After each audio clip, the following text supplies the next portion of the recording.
And good evening, everybody. Well, work this out. So, Junior Foreign Office Minister Rory Stewart made it very clear yesterday, and we touched on it on the show, that British ISIS fighters should be killed in Syria rather than be allowed to return to the United Kingdom. He says that they're guilty of horrific acts, and the only way of dealing with them is to kill them in almost every case. Wow, I thought. That's pretty strong stuff. And this morning, Richard Littlejohn in the Daily Mail saying, at last, a politician who says what we think. And Littlejohn in this column, in no uncertain terms, saying drone strikes, whatever it takes, take these people out. And the Defence Secretary, Michael Fallon, was questioned again today on this and said, look, these people have made their decision. So backing up firmly what Rory Stewart had said. And this is also very much the position of the Americans too. So the British government says if you are a UK passport holder and you're in Syria fighting for ISIS, we are going to kill you. And then this morning, a report was released by the Soufan Group, a part of the Global Strategy Network, saying that at least 5,600 jihadis from 33 different countries had already returned home. And guess which country has the highest percentage of returning jihadi fighters? Any guesses? Yeah, it's the same country with a government who says, if you're a British passport holder in Syria, we'll kill you. But if you come back to the United Kingdom, oh, that's marvellous. We haven't got any trouble with that at all. I tried my utmost to make this an issue in the general election of 2015. I put out the argument that none of these people should be allowed back home. Their passports should be taken away. And I did get the government to toughen up its rhetoric. But can I tell you, of the over 400 jihadis that have returned so far, do you know how many this government and our Home Secretaries, including Theresa May, do you know how many they've stopped? One.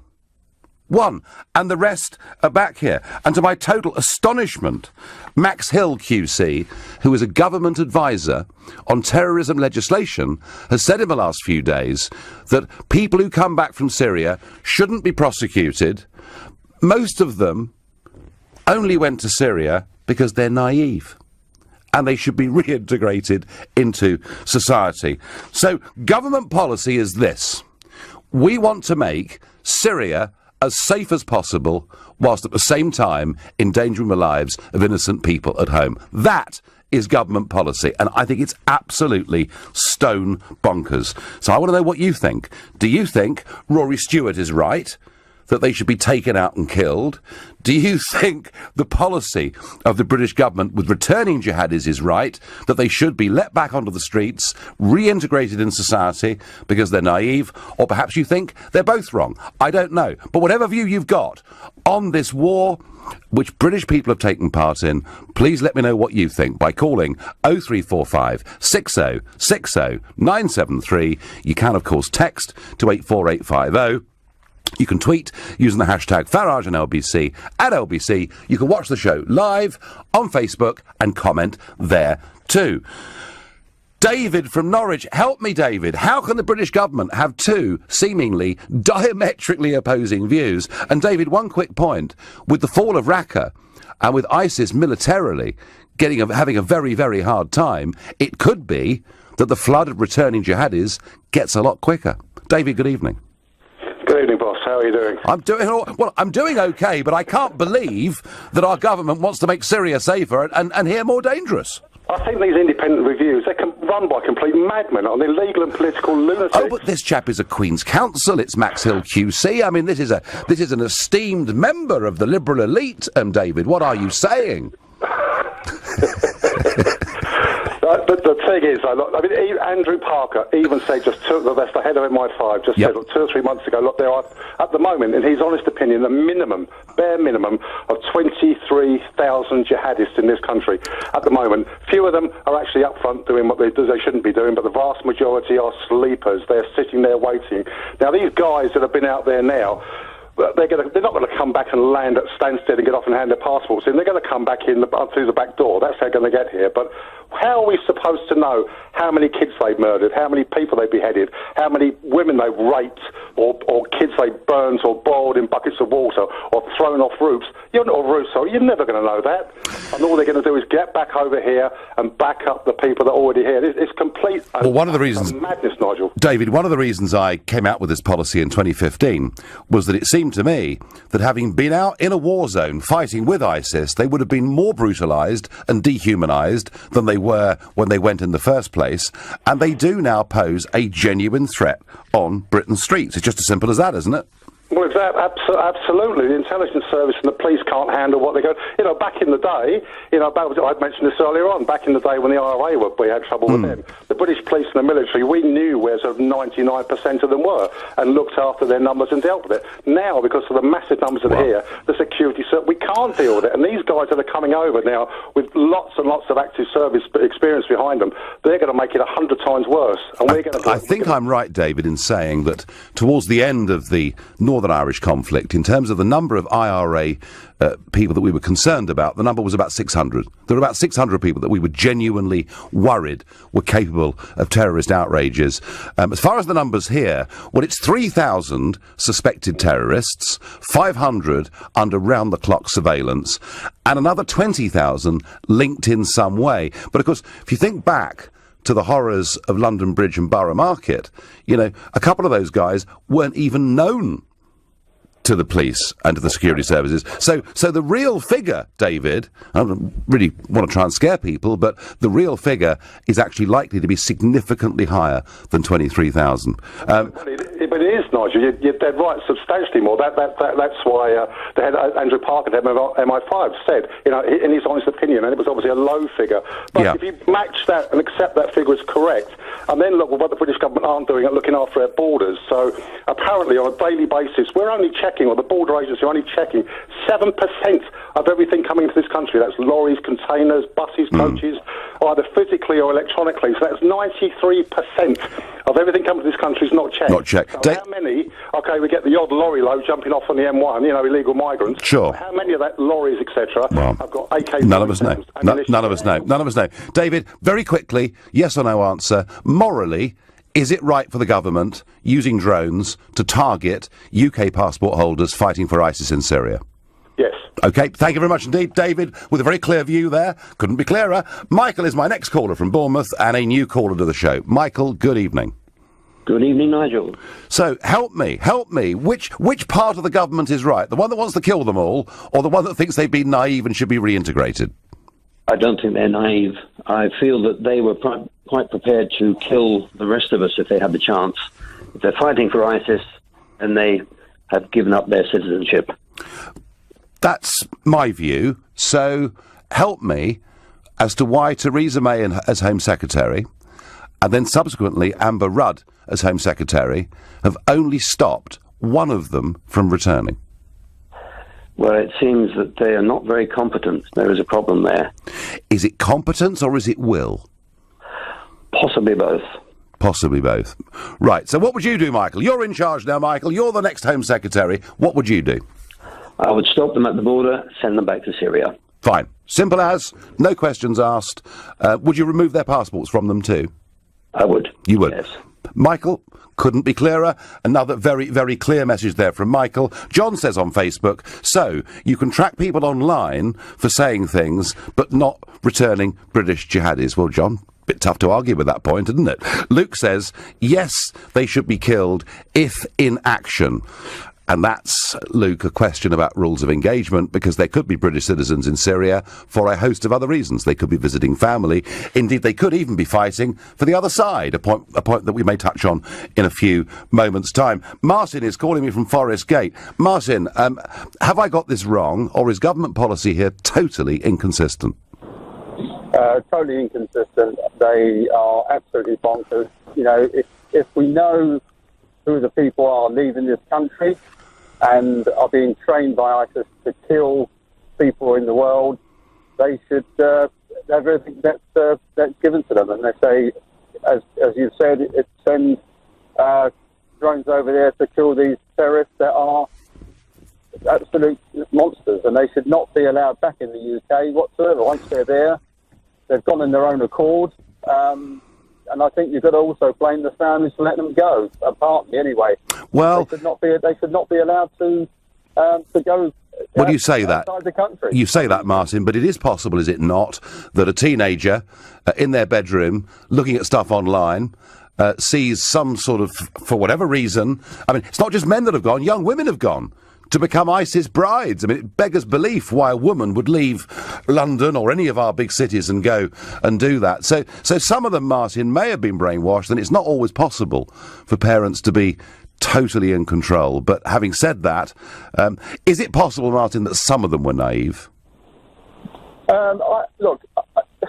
It's a difficult question to answer because you just don't know in their situation why they've gone out there. But if they've taken it on their own accord, they've left the country, they're fighting the world, they are, blowing people up, they're killing people. So you've got no moral qualms, Martin, about drones being used to take out individuals or groups of individuals. Absolutely. Fine. Martin, thank you very much indeed. Another new caller to the show. Martin, Anne says on Twitter, I think the government's independent review of terrorism is naive. I think that's a very good one. This is a no-brainer. Anyone with known terrorist links should be eradicated. Too much risk to take otherwise, says Ollie. Ollie, anyone with known... there are up to 23,000 people in this country with known terrorist links. We have to deal with it, but I'm not sure eradication is an option. I'm not even sure that internment is an option. And there are some quite senior figures who said there should be thousands of these people rounded up and put in prison. And my fear with that, and I'm not a softie, but my fear with that has always been that if you did that, you possibly will alienate huge numbers of moderate, law-abiding Muslim people living, working, bringing up their families in this country. That's always been my fear. So government policy, it's perfectly clear. If you're a British fighter for ISIS in Syria, we are going to do our best to kill you. But if you want to come back home, that's great.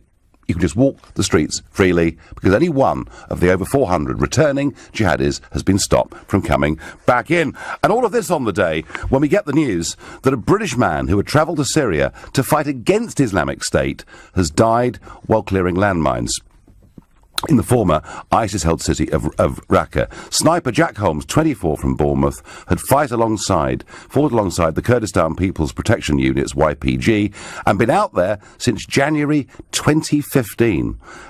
His mother last spoke to him at the weekend, and he was saying how he hoped to be home for Christmas. He's fought in many battles and been surrounded by ISIS fighters at times, she said, of her only child. So there's somebody that's out there fighting, but fighting against ISIS. I don't know how many Brits are out there fighting against ISIS, but there are quite a few.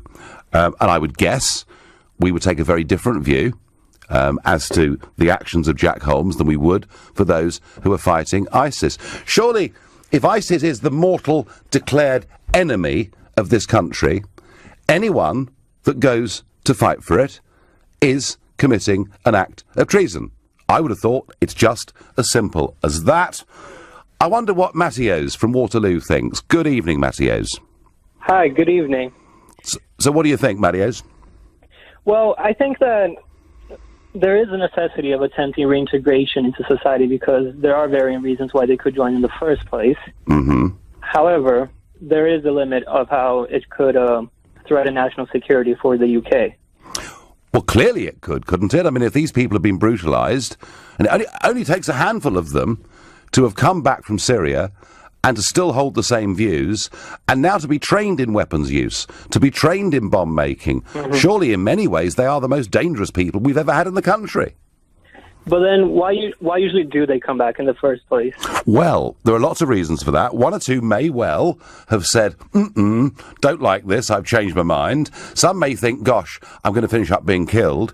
But others, I suspect, are coming back now because ISIS is beaten. Raqqa, well, not beaten, but it's been losing battles. It's lost the city of Raqqa. Perhaps they feel there's nowhere else to go and the game's up militarily over there. Well, but the problem is, if you do reject these people back so there are people that generally want to join British society once again, right? Maybe.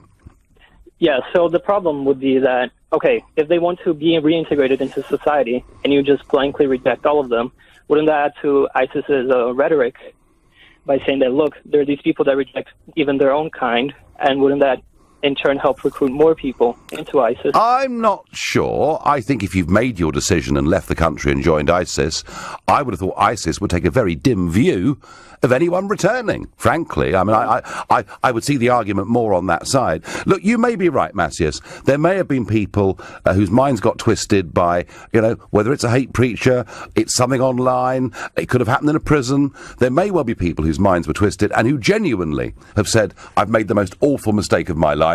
I want to go back to Britain and become a good person. But how can we afford to take the risk? Because it seems to me that if we were to have some appalling terrorist outrage in this country committed by one of these returning jihadi fighters, I think there would be real public anger. And that, I think, is the risk the government is taking. I mean, if something happened between now and the next general election, and it was seen that Theresa May and Amber Rudd had simply allowed these people back in who could have been stopped, who'd then gone on to do these things, it could have very big political consequences, couldn't it? Yes, for sure. But then it's curious, why are they letting them back in the first place? If it would be potentially political suicide. I don't get it. Now, it could be that these people have crept in through the back door, but that's not. When you look at what the government's saying about these things, they're basically saying that these people aren't posing a great risk, they were naive, they must be reintegrated, and that's what Max Hill QC has advised the government to do, whilst at the same time MI5 are warning us of plot after plot, and the Foreign Office and our Defence Secretary are all for wiping them out when they're in Syria. Matthias, we have a very, very inconsistent, wholly inconsistent policy. But you think there's hope, do you, that some of these people could be reintegrated? Well, I do, because, imagine you are a very young person, and for some reason you're alienated from society. And all of a sudden you have this group that has very, very smart tactics, recruiting tactics. And for some reason or another, you end up going. A lot of people go for a desire for adventure. Other people go because they somehow, for some misguided reason, agree with the ideology. Mm-hmm. But once they get there, they see that it's not for them, and they do decide to come back. I don't think it's an absolute thing as well. I think there definitely should be attempts to reintegrate them. Okay, Matthias, I'm not going to wholly disagree with what you've said, because a policy of total exclusion will undoubtedly be unfair to some people. I just take the view that the risk of this is so great that if we are unfair to a few people, do you know what? Tough. Maria says, I don't care what's done with them, but they shouldn't be allowed back. The mentality that allows them to be influenced to want to join such extremism has no place in society. Sandra says, one jihadi in this country is one too many. Pete says, killed, yes, but only if proven, or locked up indefinitely. Difficult, Pete, in a battle zone environment. I'm not sure quite how many prisoners were being taken in this Battle of Raqqa. I suspect their numbers were very, very small indeed. Sam is calling me from Reading. Sam, good evening. Hi, Nigel.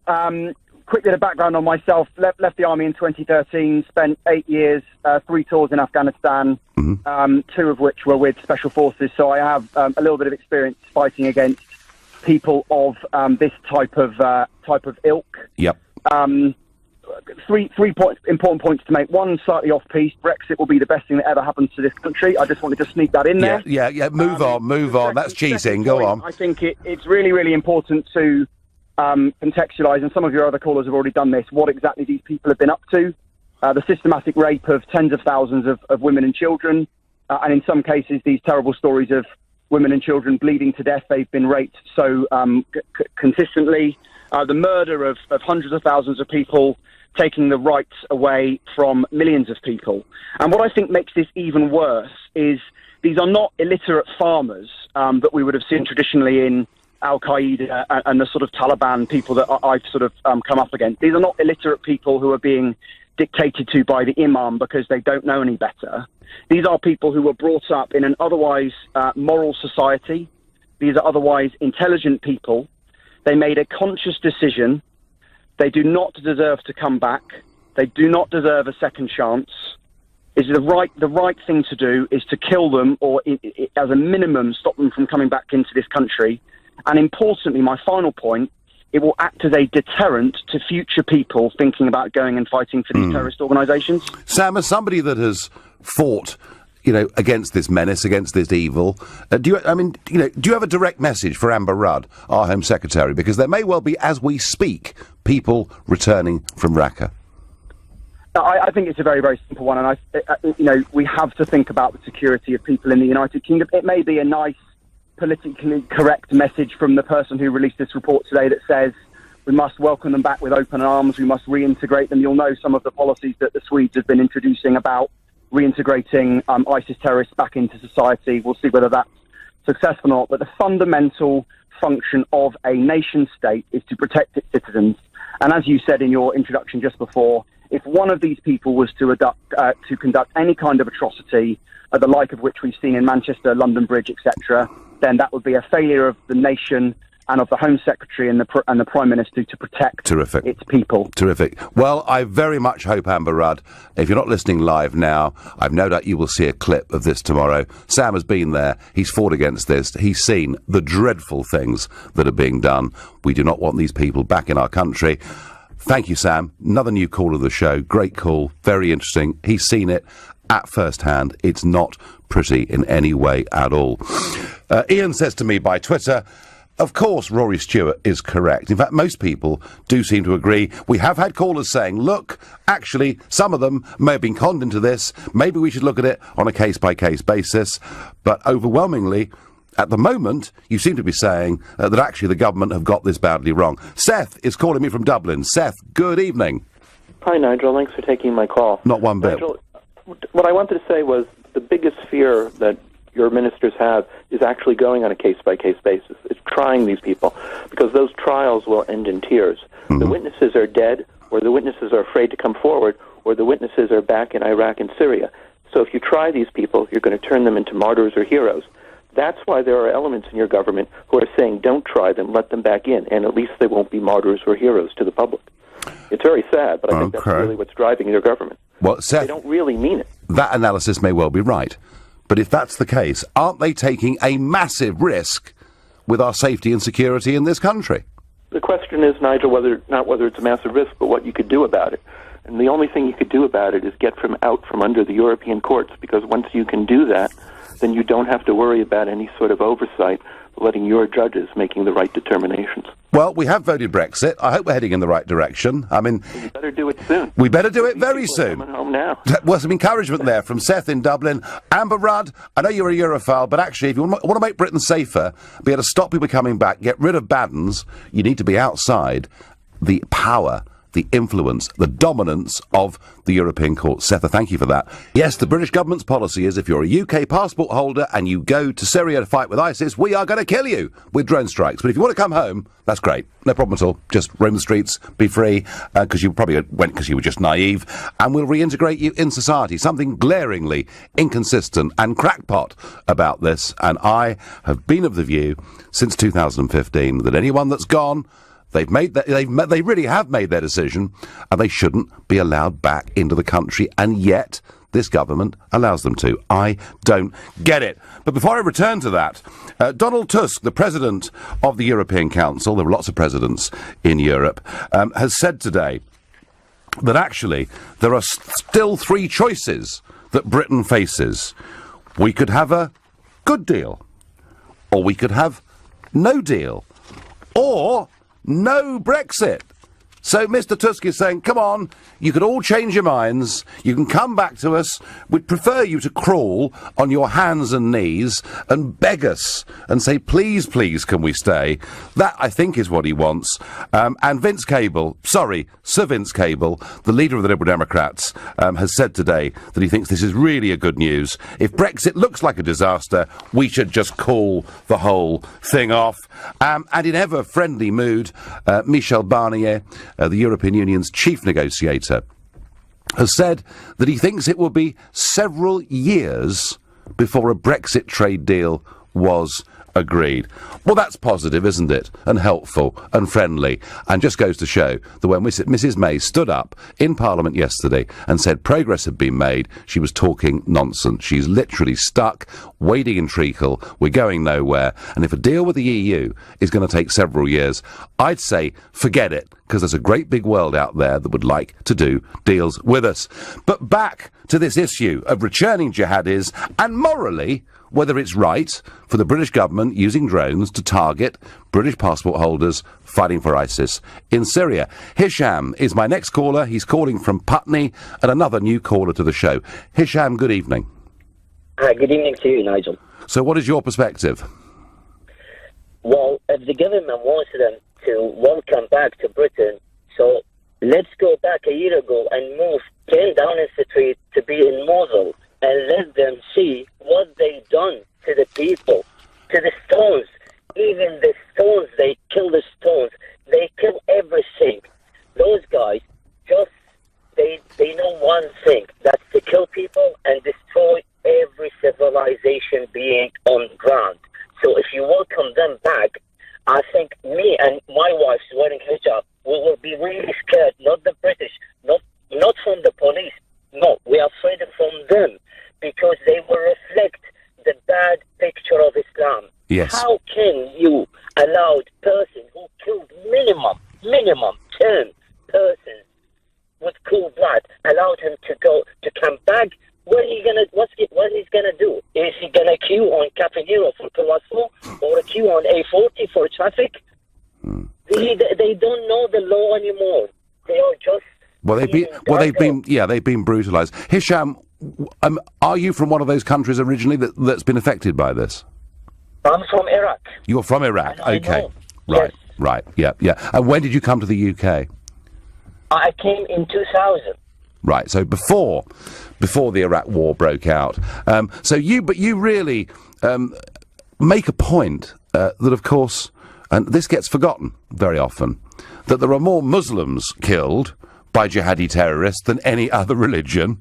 And I think you're right. I think there are a lot of Muslims living in Britain today, I know some of them, who, abide the law and pay their taxes and want to integrate and be friendly with their neighbours and accept our way of life, who are deeply fearful that if this situation gets worse, their lives here are going to become less and less comfortable. Hisham, do you see any optimistic future with this? Not at all. Nigel, I've been here for 17 years. Let's admit I was a bad person, and I wasn't ever in my life a bad person. But if I was a bad person before 2000, and then the 17 years I spent in UK, I became a better person because I saw the law, how the enforcement of law, not by enforce, but by the smile of people, the way they behave, the way they tell. So I've learned more. Those guys, most of them born in UK, yet he went there to kill. So the system doesn't help them because their brain is shut. They can't do anything. They born this way.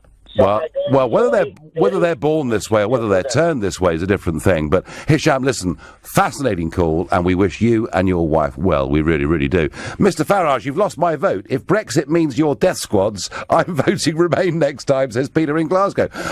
It's not me advocating death squads. It's the government.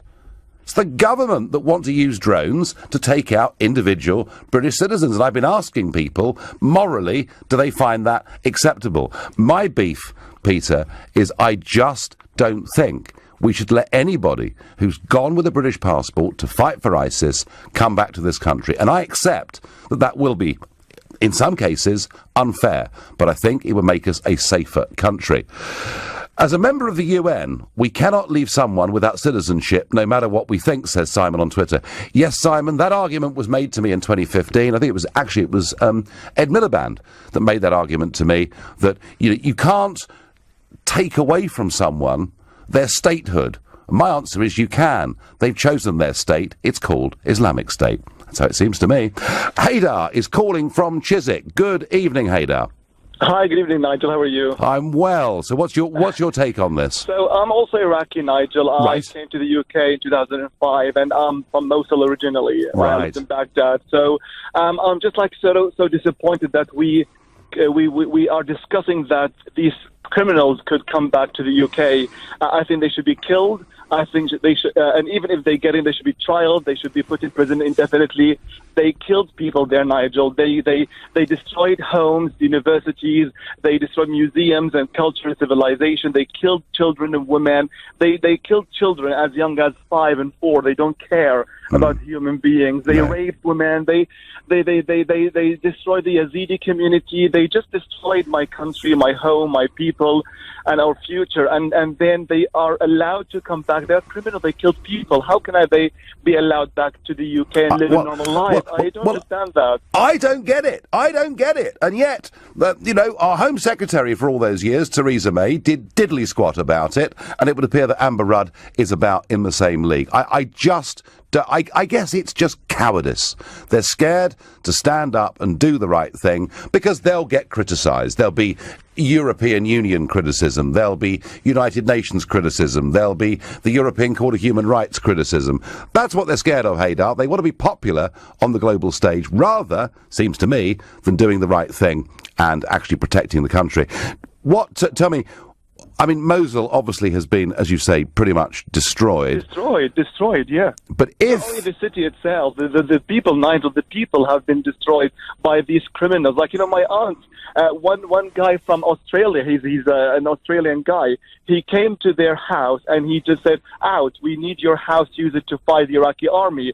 And they spent 45 days in a basement with 3 other families. And these Australian guys who joined ISIS, they just destroyed their house, looted everything, and they were ready to kill anyone who doesn't leave their house. It was just like, it's awful. It's really awful. If that scourge of ISIS and extreme jihadism was removed from Iraq, would you then feel the country could be rebuilt and get back to what it was? Yes. Hopefully, we have kicked their, out of the country, but hopefully we can rebuild our country. But in Iraq, if they are caught, they will be trialed and they will be executed, and that's the least we can do, to be executed.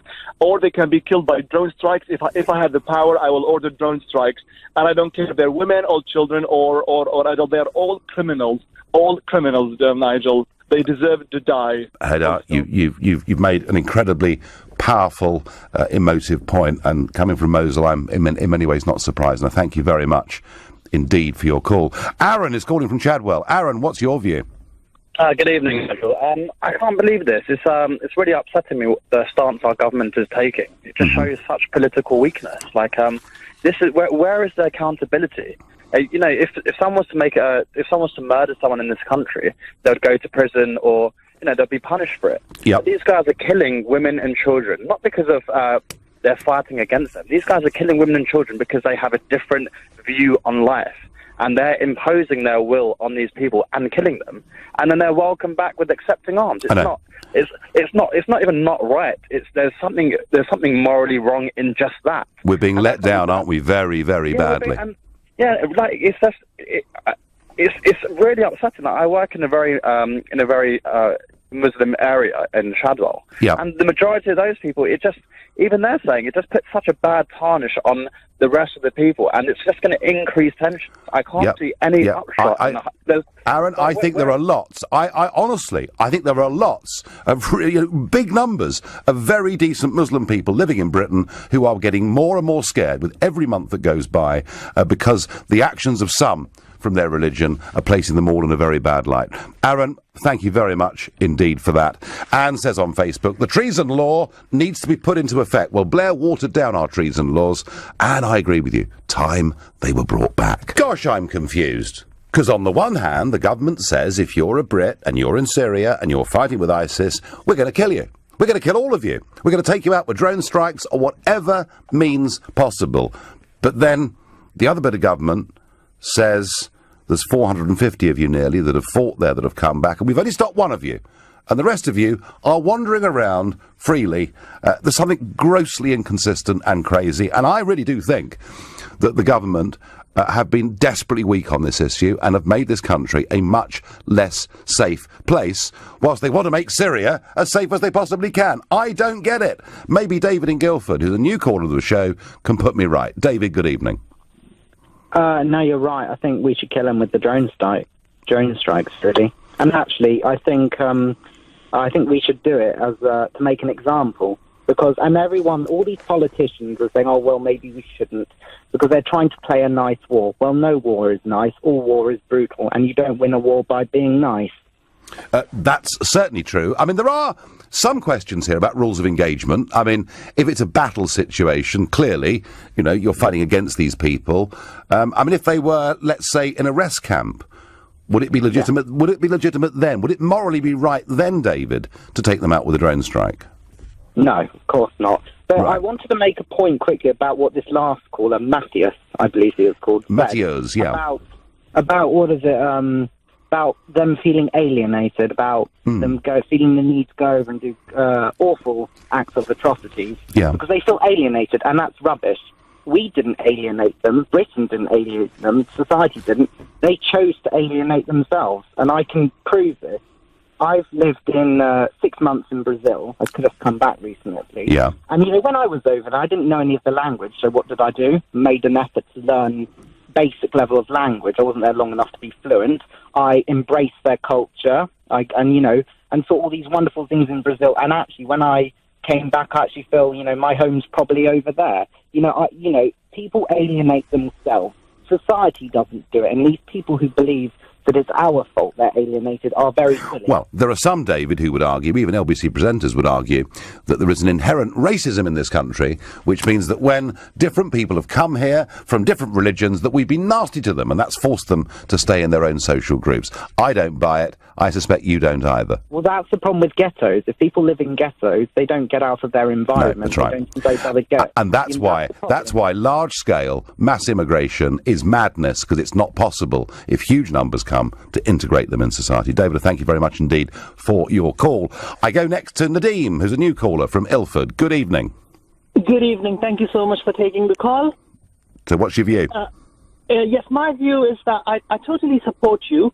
That's what I said to the lady as well, that if somebody can't be integrated in the first place, then how do you reintegrate that person? Yes. Once they've become criminals as yes, that's a good point. So they're not integrated, they leave and fight for ISIS, they get brutalised, they get trained how to make bombs, then they come back. Yes, the chances of them then being integrated are pretty limited, Nadeem, aren't they? Yes, and they've committed some serious crimes which are even unthinkable. So really, in most countries, there's only one punishment for these crimes. So I don't know how those people can be let free in a society, and I think they just themselves chose what they wanted to do, and they should pay that price. Do you think, Nadeem, that our political leaders are letting the country down on this? I think that things are too soft on people who choose to go on the other side of the law. People who want to follow the law, who want to follow the norms, things are very difficult for them. But if somebody decides to do things otherwise, then there is no repercussion as such. No. Nadeem, thank you very much indeed. Made your point very, very clearly. A call here for due process. Nigel, they should be sent to face trial in the countries they fought in. Once sentence is served or freed, they can then apply to come back, and we can then decide what to do and release them if suitable. If in combat, standard rules of battle should apply. That's what Ben says. So there's several of you saying, actually, it's all well and good killing people in war situations, but we perhaps need to think about due process for people who are out of the line. Others, particularly two Iraqi callers, who've told us that actually these people have done such awful, monstrous things in Mosul and elsewhere that, frankly, to make the world a better place, they should be eliminated. Mohammed is calling me from Loughton. Mohammed, good evening. Good evening, Nigel, to you. Nigel, back in 20 years ago, first when I applied for asylum at the airport, one of the questions they asked me, have you ever killed anyone? And the reason, if you said yes, then straight away they will send you back home, or they will send you to the safe country. I don't know how this country is doing a mistake that people, such a evil people like this, they want to integrate with those kind of civilized country. After eating, they will eat the heart of the people after killing them. They are not human. So you cannot just like put those people with this ISIS people with those kind of like a civilized Europe, you know. And I think Mr. Erdogan maybe who helps them to open at the airport of Istanbul. They say, where are you going, Kobani? The map of Kobani was already copied, how they can travel from Istanbul to Kobani and over there by the border.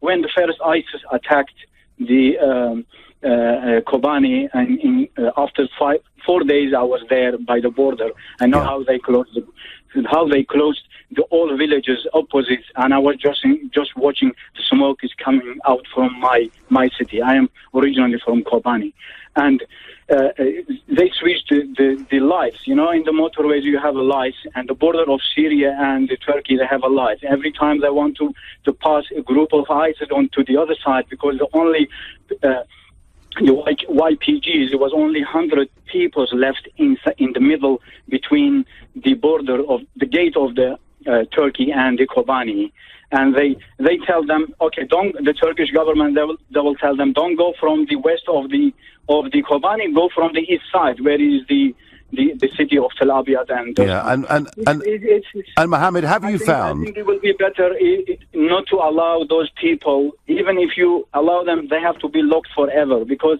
they will. Well, why bother? Why bother having them back at all? Why bother? And Mohammed, you've been here 20 years. Was it the best decision you ever made? The best decision, when I went back to my people in my city and I helped them, and financially, of course, and I closed my business, and also I think I'm very proud. And this is when I remind myself of that time when Churchill, he's got a message. I read one of the book, I cannot remember, but at the when with the Germany, it's a fight between Germany, and he asked the people, can you bring the coppers for us? And when everybody in the England, they went and those coppers, they put it on the one of the like a scrubs yard, and they asked him, what do you want to do with it, Mr. Churchill? We don't know what to do with those kind of things. They say, okay, I just want to make sure that the people, when one day they will ask, okay, I did help my country as well. Absolutely. No, those sentiments matter. Mohammed, fascinating phone call. I get on Twitter, even to a liberal like myself, it seems odd that ISIS recruits with anti-democratic views and anti-Western views are welcome back. Yeah, it is very, very odd. Khalid, you're my last caller of the evening. You're a new caller to the show. You haven't got long. You've got 45 seconds to make your point, and welcome. Hi, Nigel. Hi. Just a quick question, just a quick statement. A lot of these people are under 25, and they say that, your brain doesn't develop until you're, over 25. A lot of these kids have been radicalized by imams or whatever. I myself am a Muslim. I've seen this type of stuff happen, right in front of me, But to say that, to brush everyone under the same, under the same scope, it is not fair. I think a lot of these kids don't even know what they were doing. But on the other hand, I also don't want them to come back here and start chaos. I know. Khalid, listen, I'm sorry. Do call the show again. I know you're a first-time caller. We will have you again. Khalid making the point that in many cases these are youngsters. It may not have been their fault. And to have a sort of complete bar on anyone that's fought for ISIS coming back may be unfair to some individuals. And I accept that it may be unfair to some individuals. But I'd rather be unfair than do what our Home Secretaries, Amber Rudd, and before her Theresa May have done. They've only stopped one out of over 400 returning jihadis coming into this country. British government policy is to try and make Syria safer, but put Britain at greater danger. The whole thing is mad. I don't like it one little bit.